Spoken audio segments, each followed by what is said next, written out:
350 horsepower, perfect as a picnic boat. She's damn good looking, but how does she drive and should you buy it?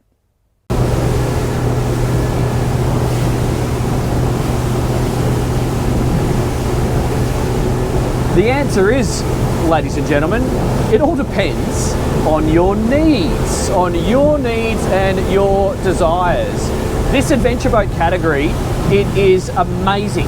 It brings so many benefits. Think of it like the replacement to the inboard stern drive sports cruisers from 10 to 20 years ago, when they were hugely popular and dominating the market, and for good reason.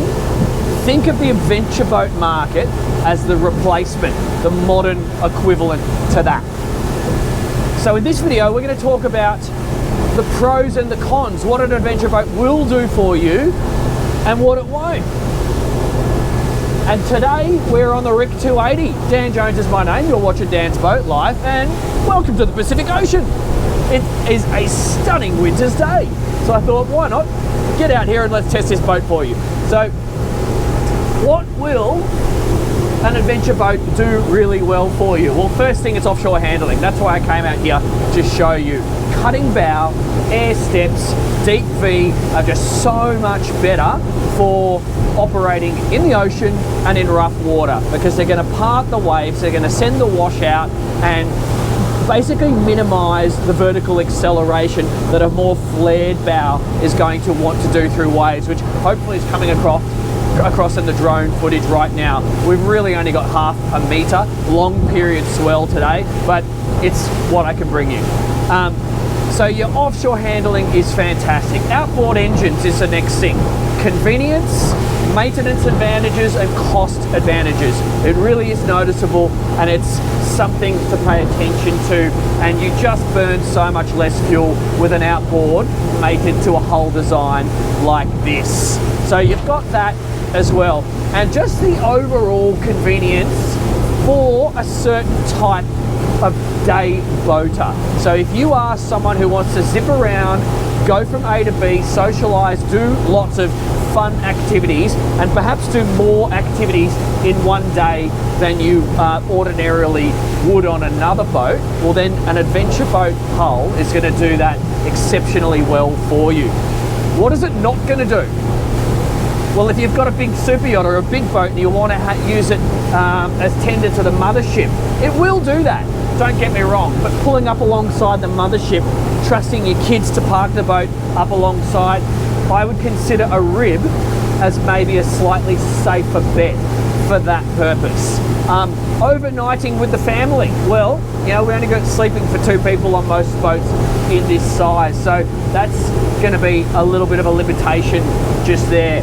And day boating for groups of 8 people or more. Yeah, if you want really big groups, if you fancy that that experience where you really all are picnicking or lunching on board with big groups, then maybe that's not going to work for you. So that's some of those things you got to think about, and if that's going to suit your boat life, convenience, speed, low fuel consumption, get up and go boating quickly, and come out here and, let's face it, just handle conditions like this and a lot worse with ease, then consider the adventure boat. So if you want to see this Ryck in rougher water, we have actually done that. That's a separate video filmed in much worse weather conditions about this time last year. No, probably a bit longer, maybe a year and a half ago now. So you can check that out, and this is what we've got for today. I'm just cruising along, maintaining a speed of 25 knots right now. I'll bump that speed up to 27 for you now.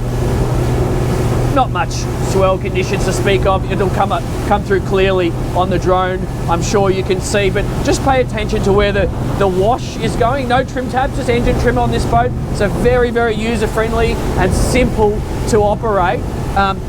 Just note that it's completely dry, and all the spray is just being sent out to the side. That's part of the inherent design of the hull, so I want you to pay attention to that. I've just bumped my speed up to from 25 to 29 knots now, and I've got a fuel consumption of 30 litres per knot, I think, according to this gauge, nautical mile. 30 litres, no, that's all right. 30 litres fuel flow. What am I saying? Getting confused. Apologies. So, coming in there, 30 knots, 4,400 revs, gives me a 30 knot speed. I'm gonna go wide of this boat just here. And I'm gonna start bringing the speed up as we come through the corner here until we get to wide open throttle. And then we'll talk about some more cruising speeds and fuel consumption when we're in the flat water. About to go through some boat wash. That looks like a Sea Line T60 there. So going into his boat wash at 29 knots. That's it, guys. That is an advantage of this style of hull. So if you remember on some of your previous boats, you would hit waves like that and you would immediately require a deceleration to ease the boat through the swell. Well, on a boat like this, as long as you are hitting normal boat wash and just pay attention to the height of the waves, if you hit it at anywhere from 27 to 30 knots, it's not going to be a problem. And you're not burning up that extra fuel by decelerating and then having to accelerate again. Okay, here we are. We're back in the inshore part of the pit water now. I'm clear all around. Just got some yachts up ahead, so I'll go in between them. I'm just going to start slowly bringing my speed up from 4,480 revs at a speed of 31 knots on the inshore part and a fuel consumption of 30 litres. Let's bring it up. 31 knots, 32 knots, 4,880 revs, a little bit of a trim up on the motor, no trim tabs, only engine trim on this hull. Speed coming through 35 knots, feeling really comfortable there. Consumption at 37 litres, 36 and a half. Let's give it some more. Let's just go wide open. Gonna go through some boat wash in a second. I'm gonna angle the boat and just hit it at speed. 3, 2, 1. Super good, super good. 40 knots. Let's give it an engine trim up now.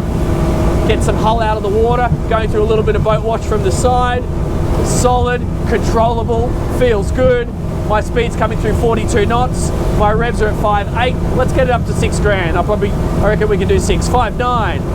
Get it a little bit of a trim up again. Here we go. 5.950. Okay, feeling lighter at the helm. 6 grand. Oh, that's where we want to be. This feels good. This feels really fun, guys. I'm seeing 44 knots on the dial, going downwind. We'll give it one more little trim. 44, 6,100 revs. That's cool. 44 and a half knots. Okay, let's bring that, and consumption well over 40 litres there. Let's just go into a more sensible speed and hold the turn. Okay, just doing that at a speed of about 30 knots. Heel angle is very, very predictable. The engine is gripping. I'm just going to lower the engine deep into the water because I had it trimmed up for that turn. Maintaining that turn just there at 29 knots. Fuel consumption of 29 litres, and you're not going to scare anyone with that. And no water coming up on the decks anywhere that I can see. I'm just going to reverse the direction of the turn now, clear all around. Okay, let's do it. Oh yeah, she goes if you want to hook her into a turn. She feels good. Okay, let's do that. Let's actually increase power on that turn. Really nice. You know, for what I consider to be, this is probably the best of the picnic style adventure boats. If you want to focus your time on staying on board and you want space to utilize, that's when I would focus on this Ryck.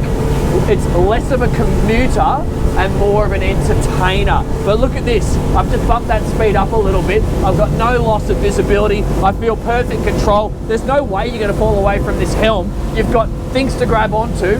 My center of gravity is being pushed into the floor, and even if I did lose, I would hit the bar there. So it's really quite a safe, controllable helming position, and I can see all points. Once again, no water.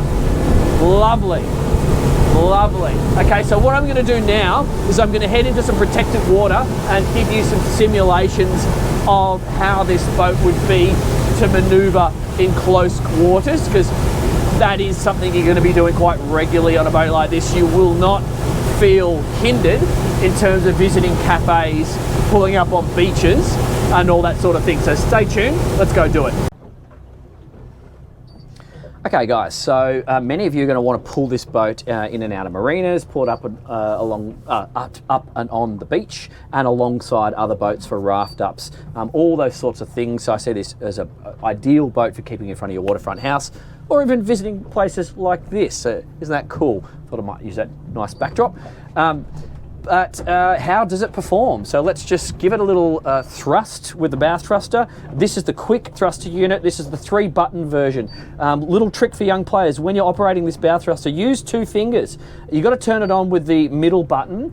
Hold that button down. You can then hear it beeping to say I'm on and ready and available to be used. But if you just use 1 finger for operating these bow thrusters, you could accidentally press left when you meant to thrust right. So if you just have 2, you'll resolve that problem. So let's just give it a thrust. Okay, that's plenty torquey, and that is going to give you some advantage when you need it. So let's now check the turning circle of the boat.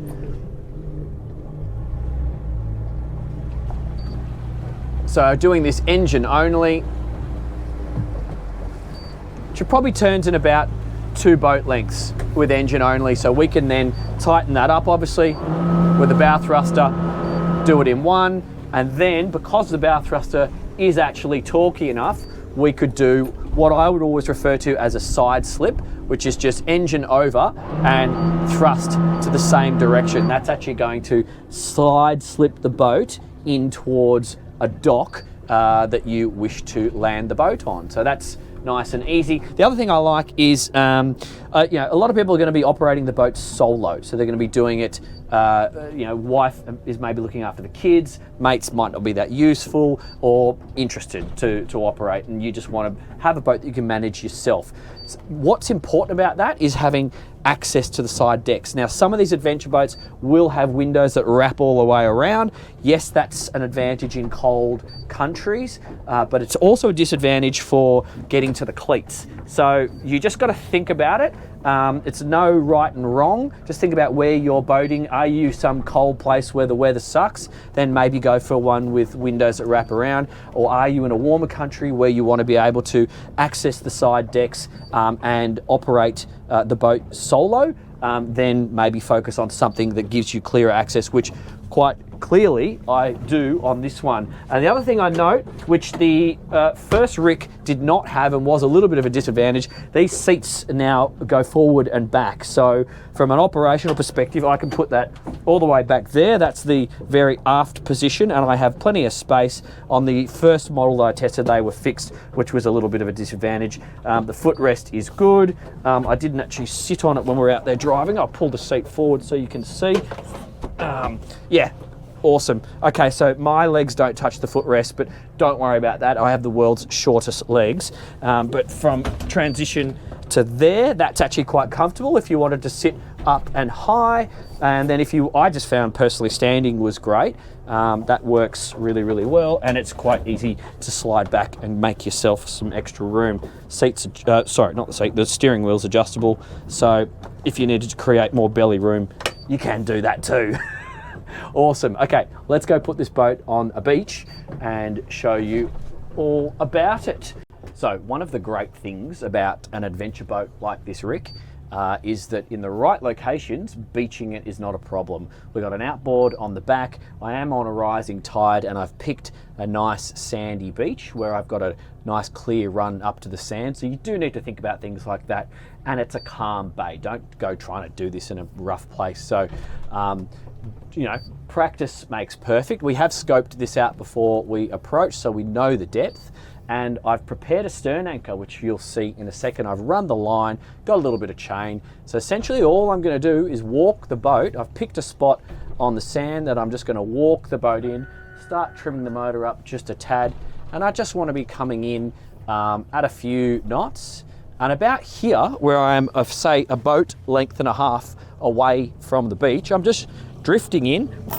I've got my anchor all prepared, and I'm just going to deploy it. So that's going to give me essentially a break. And the line has already been run out. I'm just letting that do its thing. Now I think the anchor's probably going to be on the bottom, so I'm going to try and bed that in just to act as a bit of a brake for us. Okay, that feels like it's catching now. And now I could just get it around this cleat. See, I've got plenty of rope and I have the end already secured off at the midships cleat, just near where the helm is. So I'm just gonna do a loose tie there, go back to the helm and just give her a little nudge. We'll put the nose on the sand. Okay, I can actually trim that up. That's it, guys. It's as simple as that. Time to enjoy your lunch. So guys, if you enjoy this content, if you want to see more boats that hopefully will help you understand what's going to suit your boat life, subscribe to the channel, support the Patreon, give us a like, share it with your mates. I would appreciate all of the above. Ryck 280, she's an absolute awesome adventure hull. She's offshore capable. She's got a really good center of gravity on her, so I would be happy to do all of the adventures that I would do on any adventure boat. What is very clear to me, this boat's speciality is doing awesome picnic style adventures where you perhaps spend more time on board than getting off. So if you want to see a detailed walkthrough, that's a separate video to this. That's a link in the description below, but I'm going to link to a similar competitive boat right now, and that's going to come up on your screen immediately. Thanks very much, guys. My name's Dan Jones. You've been watching Dan's Boat Life. See you on the next one.